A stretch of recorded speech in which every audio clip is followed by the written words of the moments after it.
AI is going to disrupt course creators big time. We either have to say this is no longer going to happen or adapt to what does education look like in the future.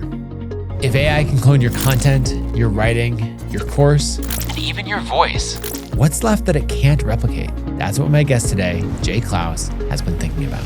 Is attention really the game that you want to be playing, or do you really want to be optimizing for trust? And to me, that's really what I'm focused on. Jay is the founder of Creator Science and the creator of The Lab, a membership business that generates hundreds of thousands per year by focusing on depth, not scale.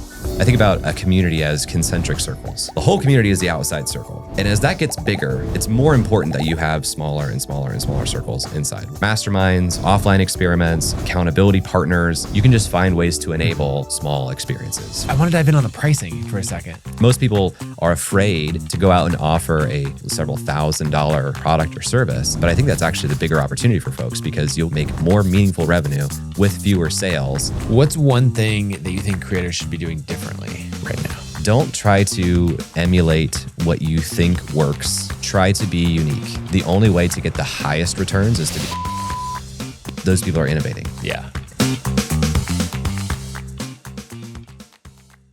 Before we hit record, you said something that I was like, all right, we got to just go in and start the episode right now, because you said online courses are screwed.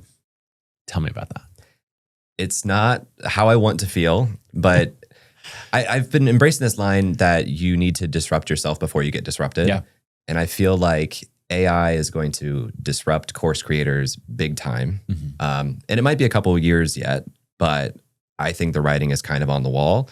And so I'm very actively, even though I'm a course creator, I made a good amount of money with courses. I don't want to put that revenue aside. I feel like, unfortunately, we either have to say this is no longer going to happen or adapt to what does education and our delivery of education look like in the future. Okay, so what do you see changing in like how we're interacting with AI versus, courses or every other way that we've been learning information for, hundreds of years? Well, online courses, it was innovative in the way that knowledge transfer could be really fast and really efficient. Like if I wanted to learn from somebody and they had created a course, that was a new, fast way for me to learn something without having to meet that person in person, have a one-to-one discussion, right? So we plan the curriculum, we record videos, and we kind of just think through the lens of how can we teach most people most of the time the skill that we want to do? Because we can't make curriculum for every single edge case. We just do our best to say, most people start here, they're trying to get here. Let me make a journey that's efficient to get them there. And that has worked. But now we have AI, and it is like this infinitely patient, hyper-personalized new way of learning if you know how to interact with it in a way that it can teach you, which is a big if, because there's still probably a huge percentage of the population who doesn't know that AI is a thing. They don't have ChatGPT on their computer or their phone. They don't know how to properly prompt ChatGPT or some other model to teach them. So we still have some ways to go here. But if you are comfortable with these tools, you can basically learn anything very quickly, hyper-personalized to the context of what you already know and what you're trying to accomplish. And that's just a better learning experience than watching a bunch of videos. This makes me think about homeschooling. So I was homeschooled, and people would often ask, like, what's the pros and cons of homeschooling versus going to a public or private school? Or they'd be like, did you actually learn all of these things? And it's like, well, not only did I learn those things, but I learned them in probably a quarter of the time or less. And there's a few aspects of it. So first, my homeschooling journey was I have older siblings. And so my mom homeschooled all of us. And all of my friends were older than me because I was like tagging along with my older siblings.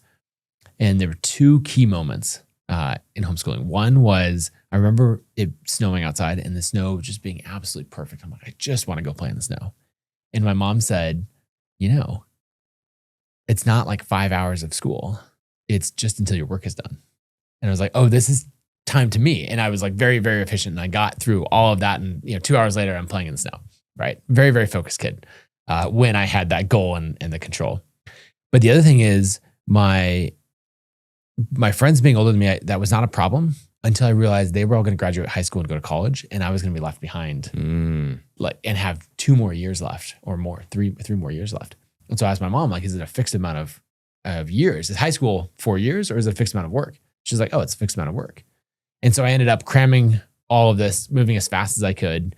And I graduated when I was 15, almost 16, went to college, and like did really well in school before then dropping out and doing other things.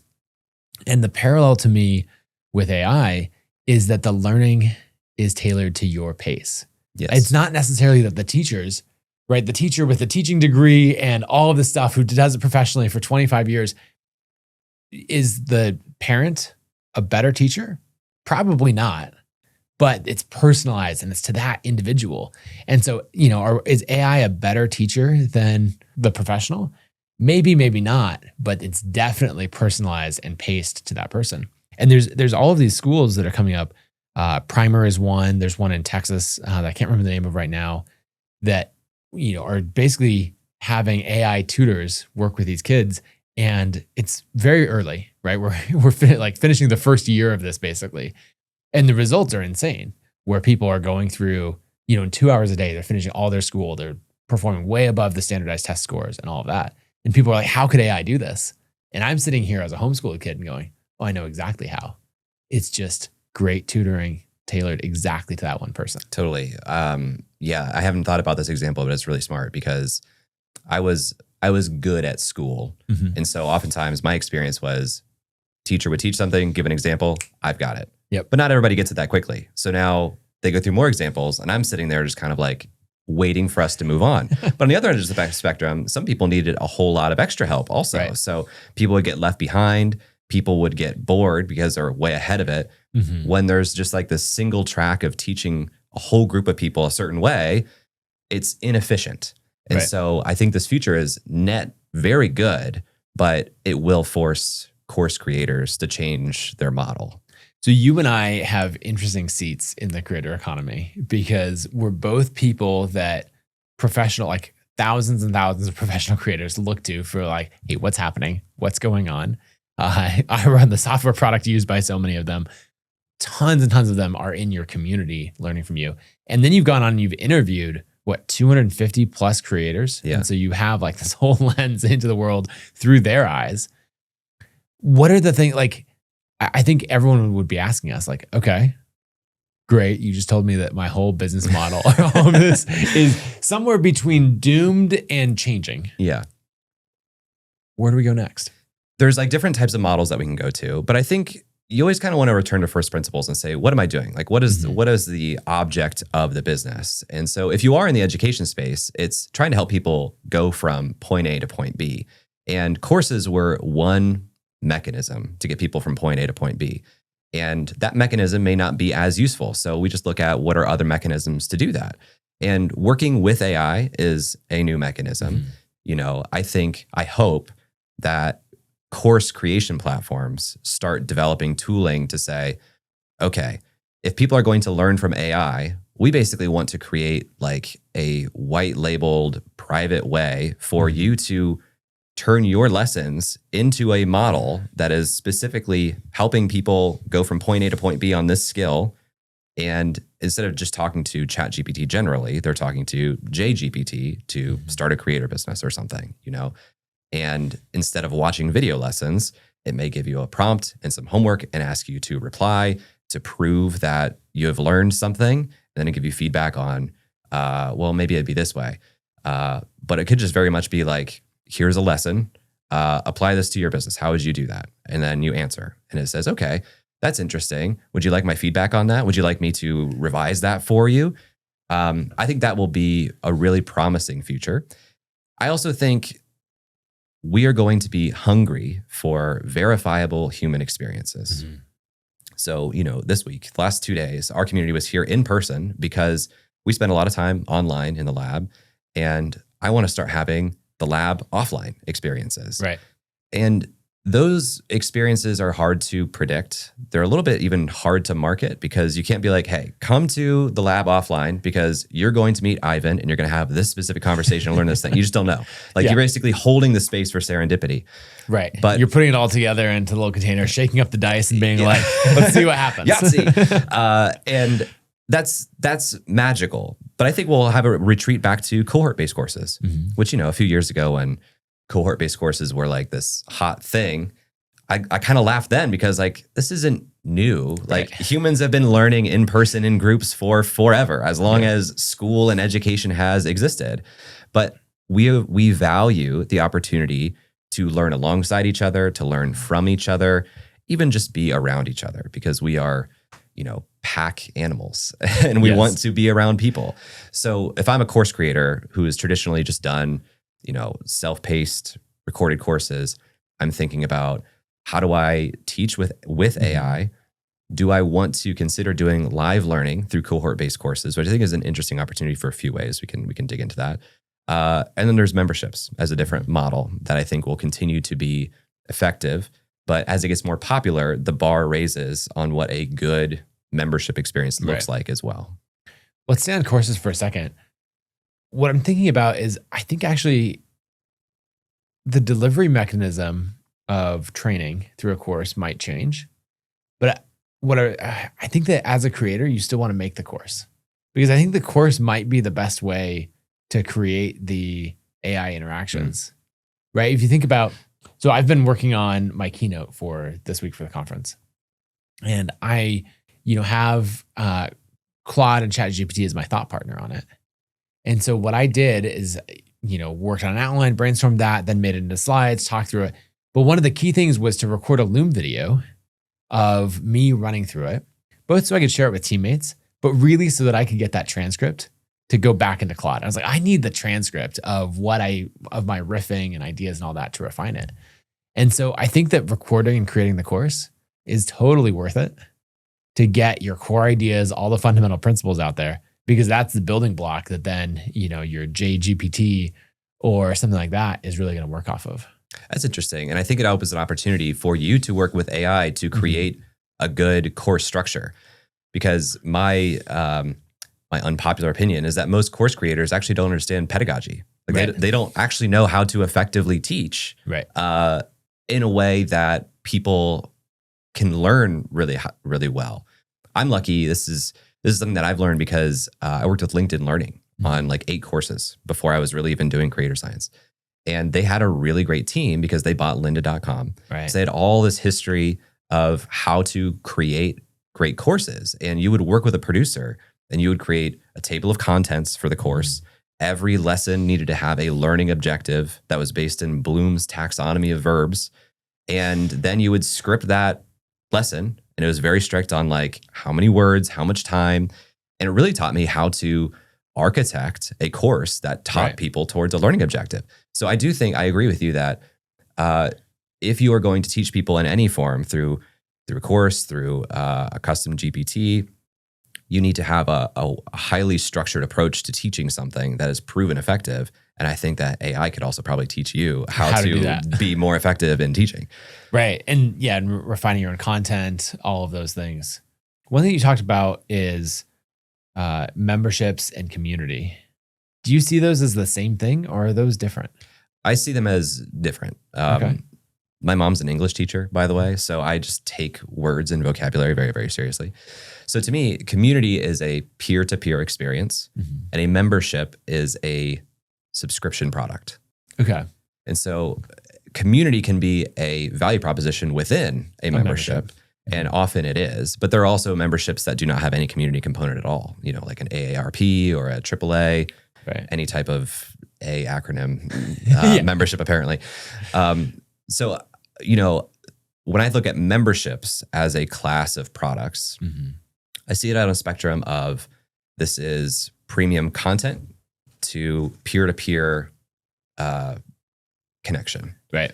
And most memberships will have kind of a blend of both, but will lean one side of the spectrum more than the other.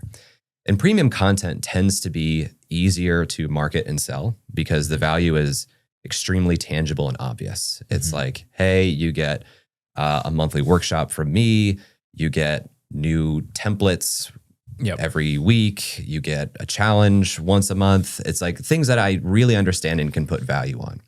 When you get into the peer-to-peer realm where it's like, come into the lab, this is where professional creators experiment and grow together, a little soft. Like, what does that mean? Because again, I can't tell you, you should join this membership because you're going to meet this specific person and have this specific conversation and your life is going to change in this way because of it. I'm pretty confident that when you do that, something magical will happen. I just don't know what, with who, or when. And so for peer-to-peer connection communities, I find what you want to do is have enough very obvious apparent value that it de-risks the purchase for somebody to join. And then you now have the opportunity to surprise them with the peer-to-peer experience. And that is probably what's actually going to retain them for years and years and years. The magic, the potential magic is all upside, not part of the core promise. And in that way, if it doesn't happen, which we know, we're very confident that it will happen, but because of the uncertainty, it's hard to sell that on a sales page. Yes. And so you sell something concrete and then over-deliver with the peer-to-peer side. And I really try to encourage people to price their membership for the renewal rather than the first year. Okay. Because when you have very clear, distinctly priced things, like when you join our community, you get these 4 courses, okay? All of those have a listed price on the sales page. And if you add them up, that's more than the price of joining the first year. But in year 2, if you've taken all those courses, you've extracted all that value. So if you price the membership with the like products as part of the price, on renewal, that price doesn't make sense because I've already extracted that value. So I really encourage people to think about pricing your membership for the renewal so it's an easy yes to continue on once I have discovered the magic of the peer-to-peer relationships. And I can't imagine just not having this in my life. And that's kind of an unlock because ultimately memberships are a difficult product. People want them because recurring revenue is awesome, but it's not like software where it's providing this very obvious utility that is kind of a set and forget. This just keeps working. In a membership, to earn recurring revenue, you have to keep providing recurring value. And sometimes that's out of your hands also, which is a challenge. But I want to dive in on the pricing for a second. So how do you price the lab and how would you have priced it if you didn't have this idea of pricing for the renewal? And then like, how did you actually price it based on that? So if I add up all of the like distinct products that I sell one-off externally, it's somewhere in the realm of like $1,700. Okay. And the lab at the standard level is $2,000 per year. Okay. But you can join the lab at the basic level for $700 a year and still get all those things. Okay. So the idea is, I think the real value is the peer-to-peer relationships you get through live sessions, through the forum, through our offline events now. But again, I just can't explain what that value is like until you experience it. And so I just want people to feel like, well, even if Jay's totally full of it and I don't get any of that peer-to-peer connection value, at least for the first year, I'm getting all of this and it's very clear and it's obvious to me. But, you know, we launched at half the price that we are now, and then we raised it a little bit over time, partially because I didn't know where to price it in the beginning, you know, like we're figuring it out. And then second, when retention is like close to 100%, you probably have some flexibility to raise the price. And then once it gets to the point where you're like, I wish retention was a little bit higher, you've probably landed on the price that makes sense right now for the value you are providing. So it's been a little bit of trial and error to find that spot. But ultimately, even if you could capture more revenue by pricing it higher, like you might get more revenue on the first sale, communities, there's so much value in having consistency amongst its members. So renewals just matter to me more than anything else because somebody who stays in the community is a great advocate. Somebody who leaves the community can now be like a net detractor to the product. And it's also hard for people to change their mind. Like if they had leave, a bad experience or it wasn't worth the value. Yeah, even if it wasn't a bad experience. If at any point they're like, you know, I don't think I'm getting out of this what I'm paying for it right now, so I'm going to take a break.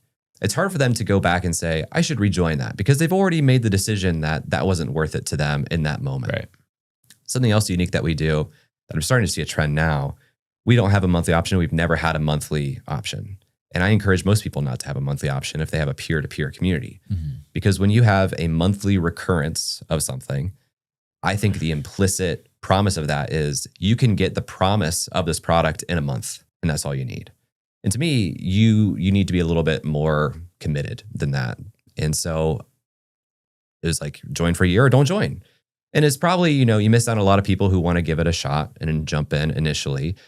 But the level of commitment that you have when people are like, well, I guess I'm in for it. And now they have a little bit more skin in the game also. So they will do they'll jump through some of the hoops that you need people to jump through initially in onboarding and building a habit in a membership, which is not an easy thing to do. Yep. To have more commitment from the beginning makes all of those things easier, I think. Yeah, that makes sense. Are you still capping it at 200 members? No, and I have mixed feelings about this. So initially we had a 200 member cap because the thinking was I value intimate, close communities where nobody feels anonymous. You could feel like you know everybody here and you're comfortable sharing things because it doesn't feel so big that you don't know who's watching, right? I think that sentiment is true. What I've come to believe, though, is that you can maintain that intimate, close feeling by enabling small group experiences. I think about a community as concentric circles. So the whole community is the outside circle. And as that gets bigger, it's more important that you have smaller and smaller and smaller circles inside, whether it's like masterminds or offline experiments or accountability partners. You can just find ways to enable small experiences for the people who want that. Yep.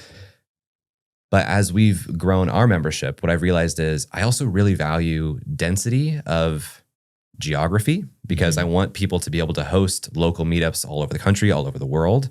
You can't do that. If you're at a 200 person cap and you have 2 people in Austin, Texas, I can't get more people in Austin, Texas without kicking some people out, you know? Similarly, we have creators who are on every platform, YouTube, Instagram, TikTok, LinkedIn, and whatever, name it, you know, like everyone's focusing on different things. If I want a better knowledge share of Instagram creators, but we're at our cap, again, I can't do anything about it. I've got 11 of them. Yeah. And you're just stuck. So I found that, okay, directionally that made some sense. And from a marketing perspective, it was really effective because FOMO kicks in. But I was telling somebody at our community last night, I remember when we hit our 200 member cap, we had like 50 people join in 1 month. And it like really happened actually in like 6 hours because I was putting on Twitter, like we have, we're 20 spots away. Oh, we're 19 spots away. Oh, we're 18 spots away. Like it just went like crazy. But then the following year, that was our highest month of churn ever also because people were joining out of FOMO. And it wasn't like the same level of conviction and genuine interest. It was like, I feel like I need to join now or I might lose the opportunity. So it wasn't the best fit for them, for us.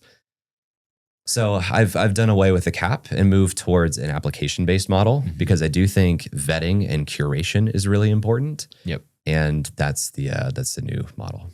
Scarcity, caps, that sort of thing that can show up in different ways. The one that comes to mind is YPO, which is the Young Professionals, Young Presidents Organization. Is it presidents? Presidents or professionals. Okay, I don't know. Someone will correct us in the comments. I just spoke at their Global Marketing Summit in Miami. I should know that. But they're YPO. Amazing organization. They have a few things. You have to be running a business making over $10 million a year to be a member. And you have to join before you turn 45 years old. Oh, interesting. And so I was talking to another friend who's not in it, and he's like, I'm 44. I can be a member of this for as long as I want. And there's all kinds of amazing people, there, all the way up into their 70s and beyond. But you got to join before you're 45. And he was like, yeah, I got to join. I got to join this year. Because he's like, I'm over the next 30 years of my entrepreneurial career, what if I want to be a member and I can't? And they have a very strict application process, all of that. And I think there's also, if you've exited a company over a certain scale, but it's this amazing community. But I was thinking about that. Like, it's not a cap on members. Yeah. And it's not just you have to hit this bar, but it got that scarcity of like, oh, if I know about it, I'm 35 and I'm like, okay, I got time to decide if I want to join YPO or not. Right. But I was thinking about, the types of scarcity in that way. Is there anything else that you've seen from different communities? Either, cap on members or the age is not a common one. It just I haven't seen that. And I didn't know that about that either, but I am glad to know that I am considered young until I'm 45. That sounds great. I think it's important when you have an application, in my opinion, to have some objective measure of choice. Because if you don't have some objective measure to say you are eligible or ineligible, then you're making decisions on like vibe, I Yeah, guess. exactly. And like, it opens up a lot of questions like, well, why not me and this person? Right. So, our application, and you can change these standards over time. Our application is $10,000 per month in revenue. That's non-service based revenue, or 10,000 followers on a single platform. And I actually think that should probably raise. Yeah. Or maybe be like platform specific, because 10,000 subscribers on YouTube is not the same as 10,000 followers on LinkedIn, but in the application right now it is. I do think that those objective measures matter, and most people focus on revenue. It tends to seem to be, or some sort of identity marker. Like, you need to be a certified financial planner, and you need to have a valid license in this way, or you need to be a HR leader with this specific designation. I think that's a good way of doing it also, because it's hard, because like, no one wants to be exclusionary, but in a membership, that's kind of the value proposition. If the space is for everybody, it's also kind of for nobody. It doesn't make the space unique. Like, the world is for everybody. You go to these communities because like, you want a space where it feels like these people are uniquely like you in this specific way. So it's important. But I really like the YPO's hitting you from a few angles there. They've got it. That's why they're part of the reason they're so successful. Really, the quality of the community is the biggest thing. You've talked to a lot of different creators. And you have so many in your community. What I'm curious about is, what types of creators are earning the most relative to their audience size? It tends to be folks who offer products that are at a higher price point. I mean, that's like the easiest way. It's like $1,000 plus. Yeah, $1,000 plus. But even higher than that in some cases. Like, some people, they're charging something like $2,500 a quarter. Or Ryan Hawk is in the community, and he has this program that's $12,500 a year. And a lot of times, like, at that price point, it might be a professional development type thing, so the company is paying for part of it. I'm super jealous of creators who, like, their customers, well, their users are not their customers, and their customers have deep pockets, Yep. Yeah, when you can whip out the company credit card, that's totally a good thing. I had some of that when I was doing design, type stuff. I would try to stay under the $500 price point, because that was, don't have to really fill out an expense report for that. At least back when I was doing it. But yeah, it's definitely nice when someone's like, oh yeah, I bought your top package because, it's not my money. Yeah. I mean, you've said on the show before also, like, it's easier to sell to people with money. Yeah. And sell skills that make money to people who have money. Yes. It's just true. It's just true. Like, people who are making the most money often are selling higher price products to people who have more money. So even though it's a higher price, it's not like that intense of a buying decision, because it's not a huge percentage of their disposable income. There's this interesting correlation between different delivery mechanisms and how the public just values them. Yeah. Like, an extreme example is books. People put years of work into a book to make the most efficient knowledge transfer possible. And if that's priced more than $20, we're like, that's robbery. I will not pay more than $20 for a book. And it has a fixed cost of goods sold. Like, you printed it all that. You're like, $30 for the hardcover? Ooh, I'll wait till it's discounted on Amazon. Right. At the same time, we'll buy a course with the same value proposition for $200. And if you teach it live, $2,000 is fine. Right. So it's just crazy to me that the more novel the delivery mechanism, the more we tend to value it, and the more human experience or accessibility we have to that creator, the more we tend to value it. So people will leverage that, which is one of the reasons why I think CBC's cohort-based courses are still an interesting opportunity, because people just tend to value it higher than a self-paced course. Even if you teach the same thing, by putting it in this container and having some interaction with you, people will pay like 10x for that thing. I think we'll probably see teaching enter AR, VR. Would love to hear your thought on this. Yeah. But if cohort-based courses get popular again, as I think they will, I assume we will have a device at home for most of us that gives us access to AR and VR. It's not really true right now. Some people are hobbyists and they have those things, but if I wanted to offer a cohort-based course in a virtual classroom, I would have to teach people like what hardware to go buy. I would have to figure out how to even deliver it. But I think that will happen. And the first people to figure that out will probably charge thousands, like 4 figures, maybe 5 figures for the experience. It's interesting. A lot of times people say you have to be early, and that's how, you captured built a following on this audience or on this platform or something else.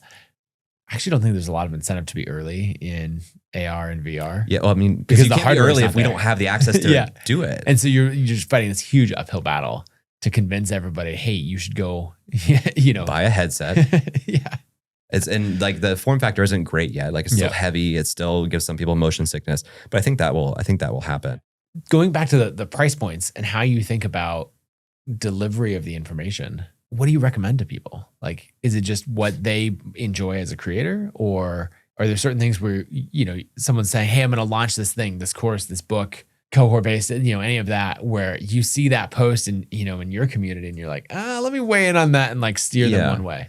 What I tend to see happen is people who are earlier on in the journey, they just don't have a lot of experience or confidence in selling products yet. So their first attempt is like, let me stand up a stand store or something really simple. Let me sell like a sub $20 product just to test the waters. And they may even have like relatively good scale in terms of number of followers. And I just think that's the wrong order to do it. I think it's better to have a higher price, higher touch, more valuable product that you can sell to fewer people in the beginning, and then use the earnings from that to subsidize the lower ticket, bottom of the funnel product offerings. But most people are afraid to go out and offer a several $100 or several $1,000 product or service out of the gates. But I think that's actually the bigger opportunity for folks, because you'll make more meaningful revenue with fewer sales. Right. And those people will have more skin in the game. You will have probably more influence over the outcome of their experience, which gives you like case studies and word of mouth testimonials and momentum. So I think start at the higher end and say, if I think about these 3 delivery mechanisms of done for you, done with you, do it yourself, am I comfortable doing a done for you service? Is that the type of business I want to build? Because there are tons of people who are willing to throw money at a problem to just have the outcome. And if you like just want to handle implementation and delivery of an outcome, you're going to make more money doing a done for you service more quickly. Well, like I think about this agency that I have with Shane Martin and Sahil Bloom called Paperboy, and that scaled to $1 million a year in revenue very quickly, and it's a very, very nice business because it's entirely done for you. And people aren't saying, "Hey, teach me how to grow" or all of that. They're like, "Do it." And do you mind if I watch over your shoulder to see what you're doing? And they're happy to pay $5,000, $8,000 a month because of the results they're getting and all of that. But like, done for you is just like, yes, please. Yeah. And do it. But then as you go into this done with you, or just show me what to do, it's a different thing. I'm realizing the group of people that I talk to that are making the most money off of the smallest audience and seem to be enjoying their life substantially is the group coaches. Mm-hmm. Right. And so I think Ryan Hawk would be in that type of format. You've got John Meese, Dan Martell. So many people have learned a lot of this from Talking More, but where they're charging a meaningful amount of money, they're providing tangible, like, hey, you get to talk on a Zoom call or you get to come to this event or that sort of thing. But it's not one-to-one, it's one-to-many. And so they're not actually capped in the number of people. And so people that I talk to where they're like, yeah, I make $500,000 a year off of that. And it's just the one program. Or I make $1.5 million a year and it's just the one program. And their audience is like 5,000, 10,000 email subscribers. Yeah. I don't know. Are you seeing the same thing? Totally. I mean, it effectively scales your hourly rate to an enormous amount of money. Right. Because you're spending the same hour, but instead of doing, if somebody pays you $500 for an hour of their time and you only talk to that one person, that's $500. If you have 10 people in a group program and they all paid $500, now you got $5,000 for that hour. That's a pretty good hourly rate. Yeah. And so, depending on how you package that and what you promise in that, if you can scale that larger and larger and larger, that's fantastic. And that's kind of like the middle of the road where it's not a done for you service. Mm-hmm. You're still certainly putting a lot of work on the plate of the person who is learning to do this. But, the downside of a done for you service is once the work is done, like you stop earning from it. Also, it's like there's just trade-offs here. I mean, that happens using Paperboy as an example. After 6 months or so, many clients continue, but there's plenty who are like, actually, all the flywheels are built. This is growing really, really well. This is working beyond what I expected, and we're going to cancel. And it's like, great, we achieved what we set out to do. For me, they're running a thriving kid account, so I'm thrilled, Yeah. and all of that. But you can get in a position where you did such a good job delivering that they're like, actually, we're set. Yeah. And I see this come up in membership sometimes too. People, they want to build a membership because they want the recurring revenue, but then they make the promise of the membership like a very finite, achievable thing. So it doesn't align with the 6 model of months a in, you're membership. like, cool. Yeah. It's like if you're going to have a recurring subscription relationship with a customer, you need to have a clear reason why that subscription should recur. Or at some point it will not recur and you'll know why. It's Right. because they got to the end, they achieved this. And so I meet a lot of people who are trying to build a membership. And the first question is like, well, what is the purpose? Why should people join this? And does that make sense with the form factor of a membership to be recurring? Right. Yeah. Oh, there's so much stuff there that we could dive into. Stay in group coaching for a second before we go into habits around community. But in group coaching, what happens with AI and group coaching? I spend a lot of money for one-on-one and group coaching. I think it is money very well spent. Also, Claude and ChatGPT are pretty good at coaching me on what I should do and simplifying decisions and all of that. And so, did we just take something that is many thousands of dollars a year and replace it with something that's $19 a month? You get to a point where this conversation just becomes all about trust, which I'm like obsessed with as a subject, maybe writing a book about it. So I think it all comes down to trust, because part of the reason you joined a group coaching program for Dan Martell or me or anybody else is because ultimately you trust that person to understand the problem you're trying to solve, and you trust their ability to solve it for you. And so when you say ChatGPT does a really good job of coaching me, that's saying, I trust the advice I'm getting from ChatGPT. ChatGPT is an advice machine. It will give you as much advice as you want.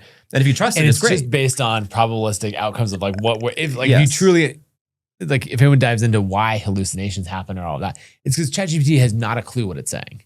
It's just generated. This word comes after this word, after this word, after this word. It's not even thinking in sentences. It's thinking in probabilistic word strings. Yeah. And that's great if you trust it. And if you trust it, you're much more likely to be influenced by that advice. Right. But if you don't have a reason to trust ChatGPT to do this, then maybe you don't take that advice. This is why custom GPTs are interesting, because you could say, I made a Dan Martell custom GPT, and ultimately, I'm trusting Dan Martell as much as I'm trusting ChatGPT. I've been a real slow adopter in AI in a lot of ways, because I think that my scarcity as a person is valuable. And so do I want to go make a JGPT right now? Not really, actually, because I think that would devalue the experience of coming with me. If I'm able to cast the trust people have in me onto ChatGPT, but now this is an infinitely accessible, basically free alternative to me, I've just really disrupted myself in probably a negative way. And also, I have no control over what this thing is going to spit out. But now if I created that, I'm kind of liable for what it spits out. And Jay told me to do this. You're like, I didn't. Yeah, well, you made the AI that told me to do this. So what's the difference? Like anybody could go and scrape my content and make a JGPT on my behalf. But then I'm not liable for whatever comes out of that, because I didn't make that. I didn't want that to happen. So it's a really interesting question. And I do think it comes down a lot to trust. And who do we trust? What do we trust? Especially when they're giving us advice. What do we listen to? And I think people are going to find that for a lot of things, ChatGPT gives them great advice. We bought a new car recently. I didn't understand the mechanics of leasing versus financing a car and how I should make those decisions. I could talk you through that completely now, because I just talked to ChatGPT for like 2 days and I got really into the finer points of it. And that's awesome. But would you just go to basic ChatGPT and say, how do I grow a creator business in 2025 and trust that? I don't know. Yeah. I mean, it's funny. There is an example. There's so many examples, but there's a quote that I love, which is, you can have anything you want in life. And if you don't get it, you either didn't really want it or you tried to bargain over the price. And I was using that quote in a presentation, and Chelsea on my team, who was helping me make this presentation, I had made an offhand comment about, oh yeah, I want to use that quote. And so she Googled it to see who said it. And it's actually a Rudyard Kipling quote. But the AI summary at the top of Google said it's commonly attributed to Rudyard Kipling, but it's actually a Nathan Barry quote. And I was like, so she screenshots it. Because I have said it on podcast episodes, the transcripts exist out there, and I've used it in a blog post, and it was like, here's the blog post. Like, here's the original source. Because obviously Nathan Barry came before Rudyard Kipling. We all know. Maybe that's crazy. It's like that meme where it's like, that's a good idea. That's my idea now. Actually, that was my idea. You can just like brute force that with, there are people who make like pretty convincing arguments that if you want ChatGPT to recommend your business for certain things, spend more time talking to ChatGPT about your business, and it's informing the model and like kind of biasing it towards what you do. Like it's kind of interesting. There might be something there. Yeah, I don't know if that particular one has been fixed, but yeah, Gemini from Google at one point was saying that Rudyard Kipling just plagiarized me. But it is interesting thinking about the implications of this content and what you stand behind and what it does, because it can go on and do so many different things. All right, I want to dive in on the community side of it. Everyone says, oh, I'm going to build a community. Well, actually what happens, right? We start this off and we say courses are dead. And so they're like, all right, now I'm going to go build a community. Now I'm going to go build a membership, some version of this. And they're like, I'm going to take all of this. I'm just going to put it in a different set of software. And now there's places for people to post, and this will work out great. And it almost never does. Almost never does. Like, are we at like a 5% success rate, or are we all the way up at like a 15%? It's pretty low. I mean, let's say like a 12-month success rate for a community. And it depends on what success is. Like, I think that some people would say their community is very successful because it continues to drive revenue. But what they've got is this really high-performing engine that like brings a ton of people in and turns them right out. Mm-hmm. And as long as you continue bringing a ton of people in, it like kind of looks like success. But I measure a membership success by its retention. Mm-hmm. And so I think most people have huge retention problems because they have not built a sticky product that people actually experience value in. And it's kind of a tough deal for the member, because at the point of joining a membership, when you swipe your credit card, you have taken all the risk, and that community builder has basically captured all the value for that period of time, whether it's the month that you're joining or the year that you're joining. So it's risky for somebody to join a community like this. And I think to have a successful membership, your first experience that you give to a member matters a whole lot, because it's not intuitive it's not effortless to spend time in a third-party platform where your membership is hosted. You have to create the experience that this was worthwhile, and I'm going to do it again, so that hopefully eventually it becomes part of their routine. It becomes a little bit more of a habit, but it only becomes a habit after repetition, and it only becomes repeated if the first experience was good enough that I'm going to have a second experience, and the second experience was good enough that I'm willing to try to have a third experience. Most people optimize for everything up to the sale, and then basically do the equivalent of saying, okay, here's a playground, have fun. Yeah. How do you go about actually building that habit? Because that's what I probably hear the most from someone who has started a community, is they're like, yeah, I've got like 7 really active members. And then there's another 20 that kind of log in. And then there's another 200 that have paid. And honestly, unless they forget, the chance of them renewing is very, very low. Yeah. Well, why do we do anything? To me, it's kind of, humans move towards pleasure. They move away from pain. We do things that were satisfying. We don't do things that were not satisfying. So what people are really good at is making promises that seem awesome. And so people join the community. What happens at that point? Hopefully, you give them a good experience. And so the way I think about that is when somebody swipes a credit card and joins the lab, actually the first thing they see is a testimonial from another member who says, this was great. Because what I want to do is say, you probably are now at peak anxiety thinking, did I just make a mistake? Right. And I want to affirm the choice that you made, that this is actually going to be great for you. So here's somebody else who's not me, who's less biased than me, saying this is a great experience. Then I enter an onboarding flow. And the first thing they see after that is, hey, schedule a one-on-one call with Jay, which they don't know they're actually going to get. But it's like, you just joined, you get a one-on-one call with me. And they schedule that. I know that if I lose them at that point, but they have scheduled a call with me, I can intervene and say, hey, it seems like you haven't created your profile. It seems like you haven't logged in. It seems like you haven't introduced yourself. Do you have any questions? So I can now intervene if that happens. But most of the time, after they book a call, they move into the community space.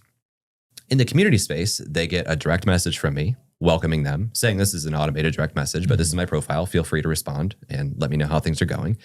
By the way, I encourage you to work through this onboarding course so you understand how to use the space.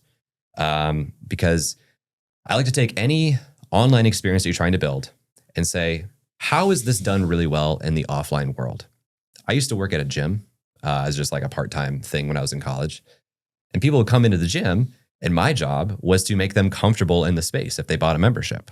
And sometimes in order to buy a membership. So I'd show them the equipment. I would say, here's what we have available to you and why this is going to help you. And as I'm going through the space, if there are people there who are like regular members, I would say, this is Joe. Joe's here all the time. Joe's awesome.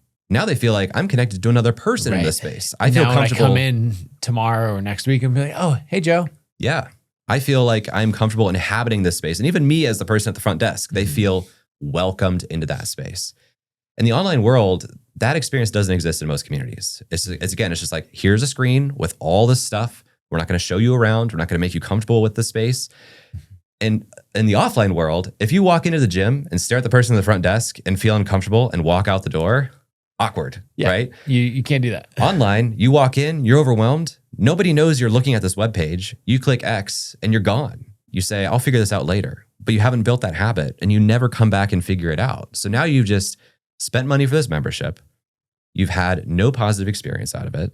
And so I'm just trying to eliminate that existence. So you get in, you do the onboarding course. We eventually encourage you to introduce yourself in video because everyone introduces themselves in video. And now the clock is ticking, basically, because you have just taken the effort to spend time and be vulnerable, introducing yourself to a group of strangers, none of whom you have met yet. And you're wondering, am I going to feel welcomed? Right. And most communities are good at getting people to this point, but then they get like no response. Right. And what an awful first experience to a community than spending time introducing yourself, saying, will you welcome me? And then not feeling any response at all. So as a community builder, and this isn't super scalable, but you can do this with your team as well. I look at it as my responsibility to respond personally as quickly as possible in video. And so you send a video, like in the comments of their post, you send a video back. Yes. Hey Nathan, it's so great that you joined the community. It's great to have you here. Really enjoyed our call, or looking forward to our call that's coming up or whatever. I actually heard you on this podcast episode, some little personal anecdote. And it's an opportunity to also answer the what's next question, because someone who joins a community, they're constantly just asking themselves, what do I do next? What do I do next? What do I do next in order to experience the promise that made me purchase this membership in the first place? And so I'm just constantly in the onboarding experience trying to answer, what do I do next? What do I do next? But you can only give them one step at a time or it becomes overwhelming. So it's join, fill out your profile, take the onboarding course, introduce yourself, attend an event.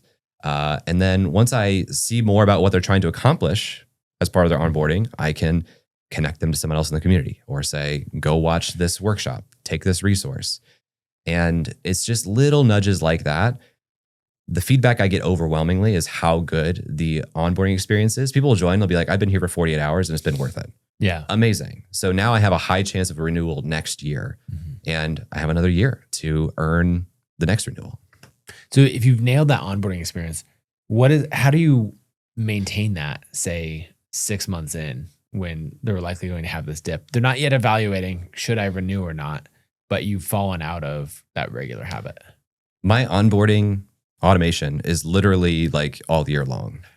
So you'll get direct messages from me at different points. They'll get spaced out more and more and more. But at like the 6-month mark, I think is actually the exact point where you'll get an email in the sequence, the onboarding sequence, that says, hey, you've been here for 6 months. It's possible that you're not as active as you would hope to be. Here are a few ways to reintegrate. And I literally give them like steps, like here's how you can jump back in. First of all, declare bankruptcy on your notifications. Don't worry about catching up on all of those. Go see a couple of people who have introduced themselves recently. They're looking to make a friend. That's a great person for you to connect with. Send me a direct message directly and give me an update on what you're working on. And I can help direct you to the best possible next resource. So, I'm constantly trying to get touch points with them. And I do my onboarding through Kit because if somebody has not built a behavior of going into Circle or your community tool of choice, sending them a message in Circle is not going to be effective. You have to get outside of that. I remember once back in 2017, I bought Todd Herman's 90-day year program. And Post purchase, there was a video from Todd welcoming me. And first of all, blew my mind, remembered it, informed my decisions I still make today. And in the video, he says, by the way, sometimes I like to call my students and check in on how they're doing. So add this number to your phone contacts, and a phone number flashed up on the screen. So I added it to my phone contacts, and I got an automated call from that number like an hour later. And I just remember thinking, this is the most incredible experience as somebody who, I mean, I had no business spending that amount of money at that time. It felt like a reach, but man, talk about like affirming this was a good choice. It was awesome. It really stood out. And I'm talking about it 8 years later. So like when you do things that are literally remarkable that people talk about, now I'm marketing Todd Herman's program right here on this podcast. And that's the type of thing that I think if you do a good job in memberships, it just unlocks that. What about the size of a community? Like, is there a point where, if it starts small and it's like 10, 20 people, you're not actually going to be able to get critical mass? Or, how do you maintain engagement at that small size as you're building towards something bigger? I think small communities actually have certain advantages that are a good thing. I do think there's a minimum size. I tell people if you're launching a community, try to get 10 people in. Okay. And I have like this 2-phase approach that I call private opening, public launch. Because you have this chicken and egg problem when you launch a membership or a community and try to get people in. Why would people join if they're joining for people and there's no people in there, right? Anybody who has an audience will have some number of people who are like up for taking the journey with very little context, very little information. And so what I encourage people to do is basically say, if you're going to launch a membership, a couple months beforehand, just talk about it in your emails, use link triggers, build a wait list, and ultimately offer some incentive for the people who are paying the closest attention to jump in early. You want your biggest fans in there first. And so when we launched this, it was basically like, hey, I'm launching a membership for creators. And if that's interesting to you and you trust me and you're willing to join sight unseen, you'll have half off this price forever. And then the price raised several times. So we have members in the community who have been there for 4 years who are paying 25% of the current price. Because they were just paying close attention. They're like, I trust you and I want to jump in. But I think that's also really good to give your biggest fans the best pricing and incentive. And basically you build this understanding that the best time to purchase something new from Jay is immediately. Yeah. And a lot of people get in the opposite cycle where it's like they launch something, everybody buys, they stop, they're not selling it very well. So they start discounting it. And that actually trains people to say, let me actually wait until they start discounting this. So anyway, you only need 5 to 10 people in the beginning. And if you have a small group, I would really over-index on the number of live sessions that you do. Okay. Because you want to create one-to-one relationships between your members. And the smaller the community is, the more you can manually send like very personal introductions between these people. Right. And if your community is the connective tissue and my relationship to this person I'm glad I met, that's a huge value to the community. And now those people become the cultural fabric of your community. And instead of theoretically saying, I'm going to have a membership someday, you now have a real life thing that you can document. This exists. We're already meeting. People are already having a great time. And if you want to join us, you can now do that too. What are the communities that you see absolutely nail this? The creators who run communities and you're like, all right, I love something that I'm seeing here. My favorite example and inspiration is Dan Andrews and Tropical MBA. Tropical MBA. Yeah. They have the Dynamite Circle. They've been doing this for probably like close to 20 years now. Like they were doing location independent entrepreneurship for a very long time. And that group of people did not have connection to other people doing that. Like in 2007, it was very uncommon for somebody to say, I'm going to leave America to move to Thailand to basically have geographic arbitrage of money to afford to build an Amazon fulfillment business, So they created this online community and they very quickly added in-person experiences to this. Yeah, I've spoken to their events in Bangkok and Austin. And they do, I think Dan told me they do 6 major events per year and they have hundreds of meetups that are organized by the community at the same time. To me, that's like the gold standard. Yeah. And outside of that, I look at things like YPO and EO, these organizations that have historically been very local chapter based. And I basically want to take the inverse approach. I think a lot of those organizations are trying to say, how do we do more online now? And I'm saying, we've been doing this all online. I want to do more in-person stuff now, because I think especially in a world of AI, this is really, really important. Well, that's something that you and I both agree on, right? Of you're really pushing towards, I said that in that way. We agree on most everything. That this is like one of those few things. Yeah, we're very controversial, but no, but pushing the in-person events and experiences, because it's been transformational for me in my career. I've seen the same thing for everyone else. And then in this world of AI, like exactly what you're saying, like I want human experiences. Like that's why we're building out all these studios. That's why we're hosting Craft and Commerce. That's why, every time I travel, I'm like doing meetups and masterminds and podcast tours and all of that. Because like people just want to connect. It's scary though, and I didn't realize this until this week because I hadn't seen this before. There are now like these little pendants that basically are recording everything happening. Like it's an AI assistant. It's basically like your Fathom note taker on Zoom, but in a physical object around your neck. Mm-hmm. And if you're in person because you want to have these like private conversations, as is what we're trying to do here, if you start to doubt or question whether this is truly like private and not recorded, that's a big problem. So I find that was a big takeaway for me. I'm like, okay, if I'm going to do these things, I'm going to have to create policies of we are not recording this. Right. If you are shown to have a recording device, we're going to ask you to leave, unless you explicitly say these are allowed, but then you make it known to everybody this is allowed. So there are a bunch of people in the room. It's a room full of like legitimate creators, and everyone's basically like, assume that there's no privacy. Assume anything can be recorded at any time. And it's like, man, but I really don't want to. Yeah, it's so hard. But then at the same time, like you could argue the inverse. And this is where I'm totally torn on this, because you could argue the inverse of like, I'm going to have a bunch of amazing conversations. I'm not going to remember who all I talked to, what came from it. And why don't I, like with Fathom or Granola or something like that, I can just query and say, hey, what were the most important things that I learned? What were the takeaways that I should have? And I'm like, okay, do I want more authentic, off the record interactions, or do I want perfect recall? Yeah. And it's like, I want to be able to wear the device, but I don't want anybody else to wear the device. Yeah, exactly. It's tough. It's tough. But it goes back to this idea of authenticity. Right. I've had some interactions lately with a few different companies where one of them really surprised me because they behaved in a way that was not consistent with what I thought. Right. Whereas another company in a similar space has always been very, very difficult to work with. And so when they were continually difficult to work with, I was like, oh, that was actually a very authentic experience for them. Right. And so I think as a creator, you have to always be authentic. Because, and whether that's the pros or cons, if someone's like, oh, okay, like Nathan's really smart, but he's kind of an asshole. Like, at least if we're consistent with that all the way through. Yeah. I don't think people say that, but we'll see. Someone's nodding along like, I've thought that.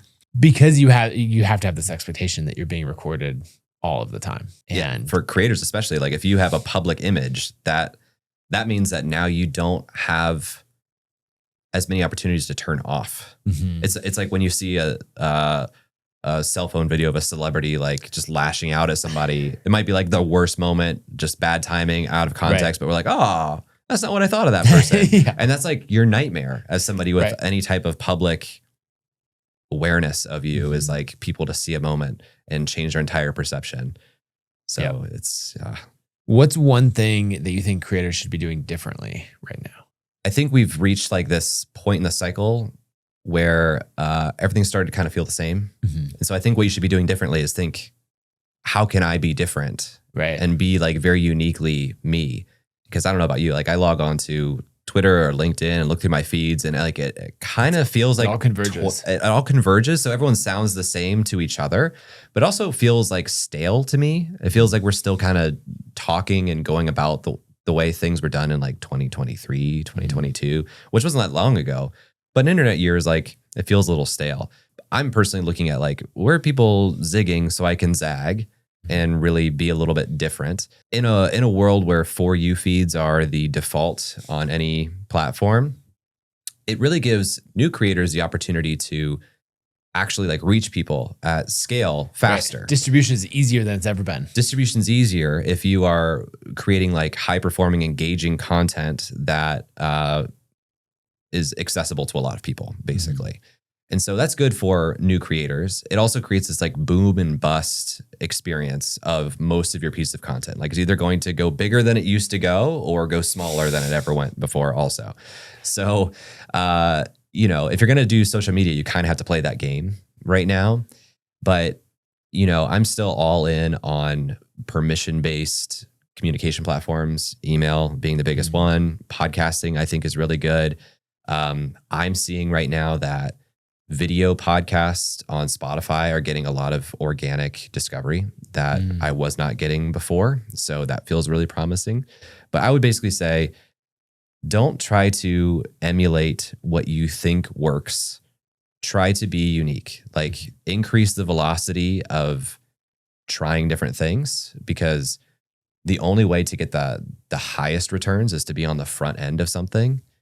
And those people are innovating. You literally can't just like copy somebody else's format or style and get the highest outcomes. You could be a fast follow, but I would really be experimenting right now. And I think a way to do that, and we talked about this at your lab IRL event on Monday, was copying from another industry. Yeah. Right. And so doing something that's totally novel in your industry and totally normal in an unrelated industry. And so if you're paying attention out there, you can find these things where it feels totally novel and unique, but you didn't have to come up with it in a vacuum. Yeah. I've been finding these guys on Instagram and TikTok lately. There's these two guys who take like a 1950s singing style and put it over top like modern hip hop songs. And then they like use this old grainy recording. It's just like this really interesting, fresh mix up of ideas that works really well. But then I also look at creators like that and it's like, how does that ever make money? Yeah. And so when it's pure entertainment. Yeah, when it's pure entertainment. So I really encourage people to think like, is attention really the game that you want to be playing? Or do you really want to be optimizing for trust? And to me, that's really what I'm focused on is how do I make the journey of finding my content to wanting to have a deeper relationship with my work really efficient.